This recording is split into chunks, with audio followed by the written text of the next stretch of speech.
Hi friends, Bill here from American Woodcraft. Today I'm coming at you with a blade review.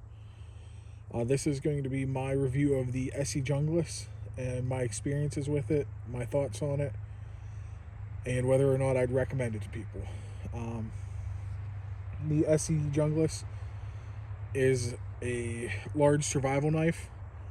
It's a big chopper, it's a big beefy knife. You can see this is from Esee.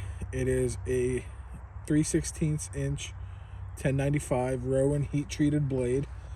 It is a saber grind, so it has a flat grind up until about the last quarter of the blade. It is a drop point knife with a very big locking handle where your hand will not come up on the blade. Nice lanyard hole in the back. It is a big survival knife. This is not a fine carving knife. Will it make do in some carving tests? Yes. You can actually see a tri-stick here I carved with it. You can see the saddle, the half round, the notch, a reduction, a beam, a V-notch, a pot hanger, and a hole similar to something you might have to carve to make a bow drill, and a root ripper. Some of those were easier than others with this knife. For me, the hardest one was probably rounding out that saddle in there. It's doable. It's not the easiest because of the curved lines on it, but it is very much doable. Everything else was fairly simple. I try and do a tri-stick for every knife I get. See how hard it is. This one, for being so big, almost, you can see the tri-stick's almost the size of the knife here. The Esee handled it with a pretty good ease. Like I said, that saddle was probably the hardest part, and that wasn't even that. It just required a little more attention, trying to get it to round out, and using the last quarter of the belly of that blade to get that rounded out. I've taken this thing into the mountains in the winter. It's been down around 0, being baton through wood, chopping the hardwoods here in eastern or western Pennsylvania, and it's held up perfectly fine. You can see this knife is as used as you're going to see. Blade, no real imperfections in the blade, no notches or anything taken out. You can see it's pretty dirty and used. I am hard on my knives. You guys seen some of them before, my SP46. I am rough on them. You've seen my RTAC. I'm still not sold which knife I'd take, the RTAC or the Junglas. There are little differences in them, both to their advantages. I would probably still lean towards the RTAC because I enjoy the thicker handle it has. But I also enjoy the saber grind, having that little thicker spine than the more steel behind the spine than the RTAC has. You wouldn't go wrong with either one, but the Junglas in hand is a very well balanced big knife. It is a big knife, so you're not going to be able to sit here and it's going to be blade heavy, of course. But in hand, it doesn't feel very heavy. You can get some really good snap cuts going if you grip down here. You do a 3-finger grip, you can get a lot of snap cuts going for chopping, delimbing. You can see this blade will span fairly large logs if you want to baton it, and it will baton with ease. Would I recommend it? It's an Esee knife. It is well built at not a bad price point for the value you're getting. I would definitely recommend the Esee Junglas if you're in the market for a big survival knife. It's going to be able to do camp chores, chopping food, all that. It's a big knife, so I would not expect it to replace your Mora. It's not going to do that. It's not going to replace your woodlore knife. But this will be able to process firewood unlike those guys can. It will be able to do shelter craft unlike a smaller knife can. It's going to let you take wrist size logs with ease. Thumb sizes up this things.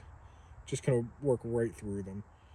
It's a very wide blade, so it bites very deep when you're chopping. And it also gives it more structure, more of a stable structure when you're batoning. It's not a real narrow blade. I've only broken a couple in my life, but the blades that tend to break are usually the ones that are around an inch or less. anything with a wider blade that'll span, I feel like has more meat behind it and holds up better to hard use in the hardwoods. The biggest difference between the RTAC and an Esee Junglas are the sheaths. And I think the sheath is what makes the Junglas a really good value.